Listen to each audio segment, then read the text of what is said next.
भगवती दुर्गा कवच। ओम नमः चंडिकायै। दिनेश सहगल गुरुजी कहते हैं, मित्रों, मार्कंडेय पुराण में वर्णित ब्रह्मा जी एवं ऋषि मार्कंडेय जी के संवाद में ब्रह्मा जी द्वारा कहा गया यह दुर्गा देवी कवच अत्यंत दुर्लभ एवं गोपनीय है। ब्रह्मा जी कहते हैं कि यह कवच देवताओं के लिए भी दुर्लभ है। इस कवच का धारण करने से मनुष्य तीनों लोकों में पराजित नहीं हो सकता, उसकी अपमृत्यु भी नहीं हो सकती, उसे किसी भी प्रकार के रोग नहीं हो सकते, उस मनुष्य के ऊपर कोई भी मारण मोहन के मंत्र यंत्र काम नहीं करते तथा उसे देखकर अनिष्टकारक देवी देवता, ग्रह, भूत, पिशाच आदि भाग जाते हैं। उसे राजा द्वारा सम्मान प्राप्त होता है। इस कवच के ऋषि ब्रह्मा जी हैं। छंद यानी गाने की शैली अनुष्टुप है।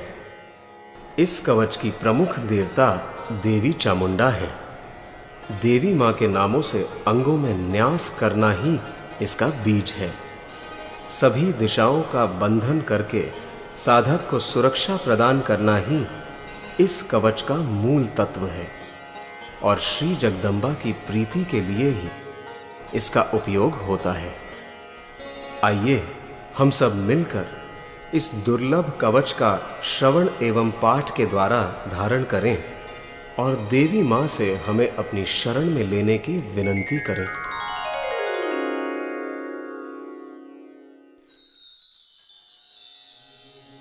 इस कवच का पाठ करते समय हमें इस प्रकार देवी का ध्यान करना चाहिए।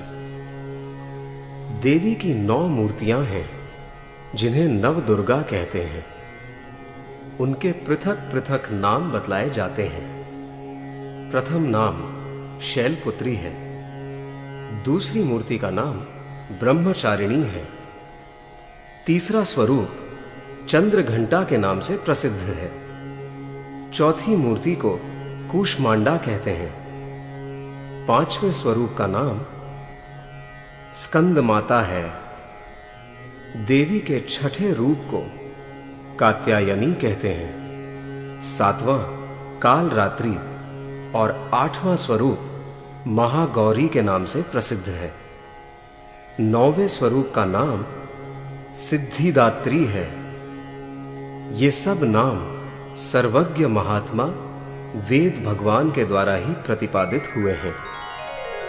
जो मनुष्य अग्नि में जल रहा हो, रणभूमि में शत्रुओं से घिर गया हो, विषम संकट में फंस गया हो तथा इस प्रकार भय से आतुर होकर जो भगवती दुर्गा की शरण में जाते हैं, उनका कभी कोई अमंगल नहीं होता। युद्ध के समय संकट में पड़ने पर भी उनके ऊपर कोई विपत्ति नहीं दिखाई देती। उन्हें शोक, दुख और भय की प्राप्ति नहीं होती। जिन्होंने भक्ति पूर्वक देवी का स्मरण किया है, उनका निश्चय ही अभ्युदय होता है। देवेश्वरी, जो आपका चिंतन करते हैं, उनकी आप निसंदेह रक्षा करती हो। चामुंडा देवी प्रेत पर आरूढ़ होती हैं। वाराही भैंसे पर सवारी करती हैं। ऐन्द्री का वाहन ऐरावत हाथी है। वैष्णवी देवी गरुड़ पर ही आसन जमाती हैं। माहेश्वरी वृषभ पर आरूढ़ होती हैं। कौमारी का वाहन मयूर है। भगवान विष्णु की प्रियतमा लक्ष्मी देवी कमल के आसन पर विराजमान हैं और हाथों में कमल धारण किए हुए हैं। वृषभ पर आरूढ़ ईश्वरी देवी ने श्वेत रूप धारण कर रखा है। ब्राह्मी देवी हंस पर बैठी हुई हैं और सब प्रकार के आभूषणों से विभूषित हैं।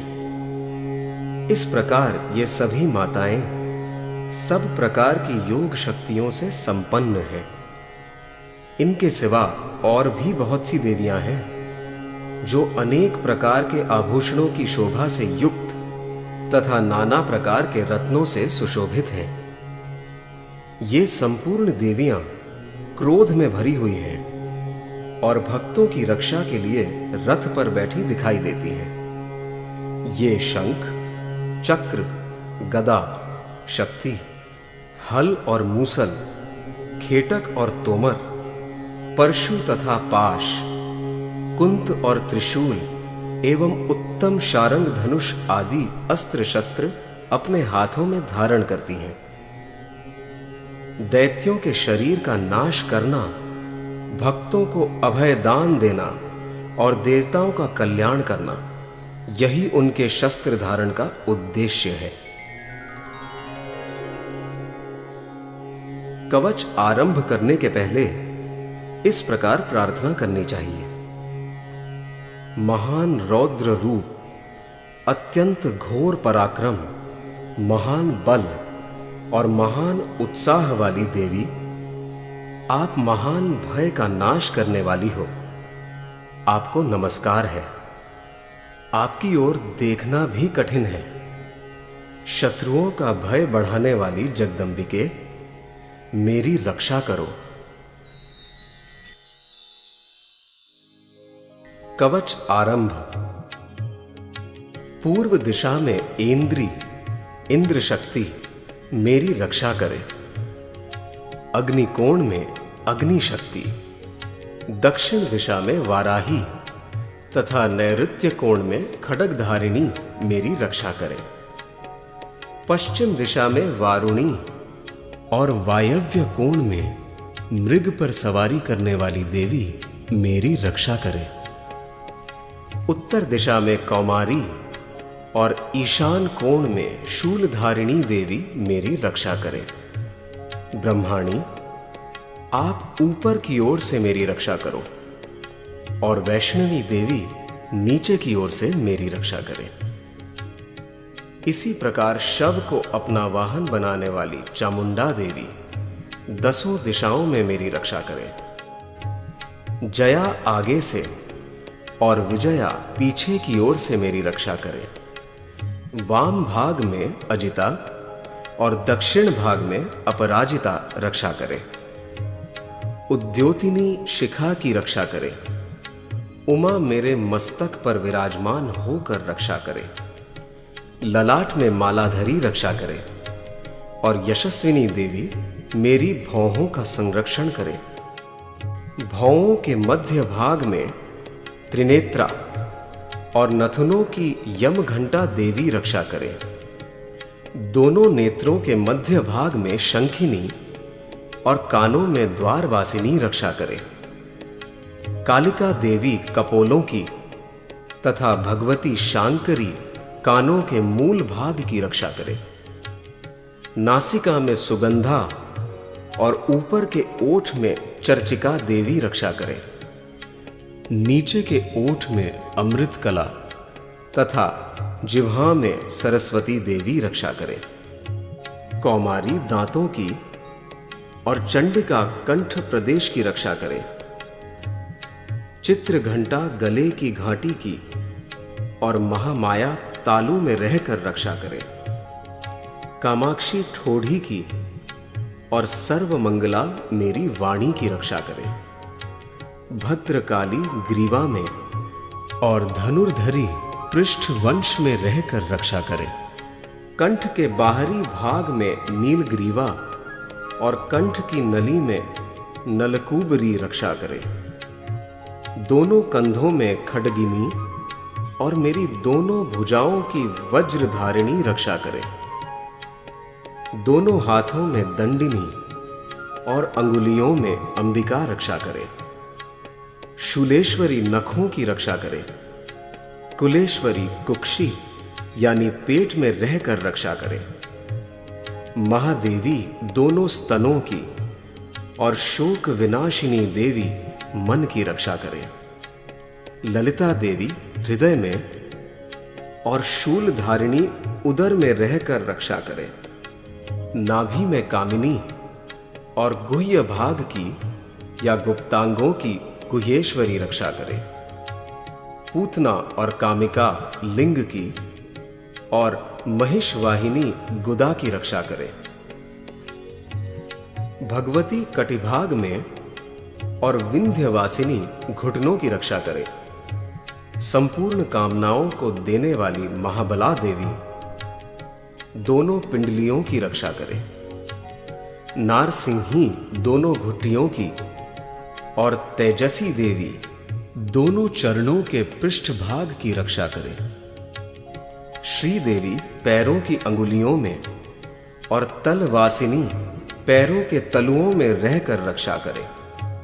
अपनी दाढ़ों के कारण भयंकर दिखाई देने वाली दंष्ट्रा कराली देवी नखों की और ऊर्ध्वकेशिनी देवी केशों की रक्षा करे। रोमावलियों के छिद्रों में कौबेरी और त्वचा की वागीश्वरी देवी रक्षा करे। पार्वती देवी रक्त, मज्जा, वसा, मांस, हड्डी और मेद की रक्षा करे। आंतों की काल रात्रि और पित्त की मुकुटेश्वरी रक्षा करे। मूलाधार आदि कमल कोशों में पद्मावती देवी और कफ में चूड़ामणि देवी स्थित होकर रक्षा करे। नख के तेज की ज्वालामुखी रक्षा करे, जिसका किसी भी अस्त्र से भेदन नहीं हो सकता। वह अभेद्या देवी शरीर की समस्त संधियों में रहकर रक्षा करे। ब्रह्माणी, आप मेरे वीर्य की रक्षा करें। छत्रेश्वरी छाया की तथा धर्मधारिणी देवी मेरे अहंकार, मन और बुद्धि की रक्षा करें। हाथ में वज्र धारण करने वाली वज्रहस्ता देवी मेरे प्राण, अपान, व्यान, उदान और समान वायु की रक्षा करें। कल्याण से शोभित होने वाली भगवती कल्याण शोभना मेरे प्राण की रक्षा करे। रस, रूप, गंध, शब्द और स्पर्श इन विषयों का अनुभव करते समय योगिनी देवी रक्षा करे तथा सत्वगुण, रजोगुण और तमोगुण की रक्षा सदा नारायणी देवी करे। वाराही आयु की रक्षा करे, वैष्णवी धर्म की रक्षा करे तथा चक्रिणी चक्र धारण करने वाली देवी यश, कीर्ति, लक्ष्मी, धन तथा विद्या की रक्षा करे। इंद्राणी, आप मेरे गोत्र की रक्षा करें। चंडिके, आप मेरे पशुओं की रक्षा करो। महालक्ष्मी मेरी संतान की रक्षा करे और भैरवी मेरे जीवन साथी की रक्षा करे। मेरे पथ की सुपथा तथा मार्ग की क्षेमकरी रक्षा करे। राजा के दरबार में महालक्ष्मी रक्षा करे तथा सब ओर व्याप्त रहने वाली विजया देवी संपूर्ण भयों से मेरी रक्षा करे। देवी, जो स्थान कवच में नहीं कहा गया है अतएव रक्षा से रहित है, वह सब आपके द्वारा सुरक्षित हो, क्योंकि आप विजयशालिनी और पाप नाशिनी हो। यदि अपने शरीर का भला चाहे तो मनुष्य बिना कवच के कहीं एक पग भी न जाए। कवच का पाठ करके ही यात्रा करे। कवच के द्वारा सब ओर से सुरक्षित मनुष्य जहां जहां भी जाता है वहां वहां उसे धन लाभ होता है तथा संपूर्ण कामनाओं की सिद्धि करने वाली विजय की प्राप्ति होती है। वह जिस जिस अभिष्ट वस्तु का चिंतन करता है उसको निश्चय ही प्राप्त कर लेता है। वह पुरुष इस पृथ्वी पर तुलना रहित महान ऐश्वर्य का भागी होता है। कवच से सुरक्षित मनुष्य निर्भय हो जाता है। युद्ध में उसकी पराजय नहीं होती तथा वह तीनों लोकों में पूजनीय होता है। देवी का यह कवच देवताओं के लिए भी दुर्लभ है। जो प्रतिदिन नियम पूर्वक तीनों संध्याओं के समय श्रद्धा के साथ इसका पाठ करता है उसे दैवी कला प्राप्त होती है तथा वह तीनों लोकों में कहीं भी पराजित नहीं होता। इतना ही नहीं, वह अपमृत्यु से रहित हो 100 से भी अधिक वर्षों तक जीवित रहता है। मकरी, चेचक और कोढ़ आदि उसकी संपूर्ण व्याधियां नष्ट हो जाती हैं। कनेर, भांग, अफीम, धतूरे आदि के स्थावर विष, सांप और बिच्छू आदि के काटने से चढ़ा हुआ जंगम विष तथा अहिफेन और तेल के संयोग आदि से बनने वाला कृत्रिम विष, ये सभी प्रकार के विष दूर हो जाते हैं। उनका कोई असर नहीं होता। इस पृथ्वी पर मारण मोहन आदि जितने अभिचारिक प्रयोग होते हैं तथा इस प्रकार के जितने मंत्र यंत्र होते हैं, वे सब इस कवच को हृदय में धारण कर लेने पर उस मनुष्य को देखते ही नष्ट हो जाते हैं। ये ही नहीं, पृथ्वी पर विचरने वाले ग्राम देवता, आकाशचारी देव विशेष, जल के संबंध से प्रकट होने वाले गण, उपदेश मात्र से सिद्ध होने वाले निम्न कोटि के देवता, अपने जन्म के साथ प्रकट होने वाले देवता, कुल देवता, माला, डाकिनी, शाकिनी, अंतरिक्ष में विचरने वाली अत्यंत बलवती भयानक डाकिनियां, ग्रह, भूत, पिशाच, यक्ष, गंधर्व, राक्षस, ब्रह्म राक्षस, बेताल, कुष्मांड और भैरव आदि अनिष्टकारक देवता भी हृदय में कवच धारण किए रहने पर उस मनुष्य को देखते ही भाग जाते हैं। कवचधारी पुरुष को राजा से सम्मान वृद्धि प्राप्त होती है। यह कवच मनुष्य के तेज की वृद्धि करने वाला और उत्तम है। कवच का पाठ करने वाला पुरुष अपनी कीर्ति से विभूषित भूतल पर अपने सुयश के साथ साथ वृद्धि को प्राप्त होता है। जो पहले कवच का पाठ करके उसके बाद सप्तशती चंडी का पाठ करता है, उसकी जब तक वन, पर्वत और काननों सहित यह पृथ्वी टिकी रहती है, तब तक यहां उसकी संतान परंपरा बनी रहती है। फिर देह का अंत होने पर वह पुरुष भगवती महामाया के प्रसाद से उस नित्य परम पद को प्राप्त होता है, जो देवताओं के लिए भी दुर्लभ है। वह सुंदर दिव्य रूप धारण करता है और कल्याणमय शिव के साथ आनंद का भागी होता है।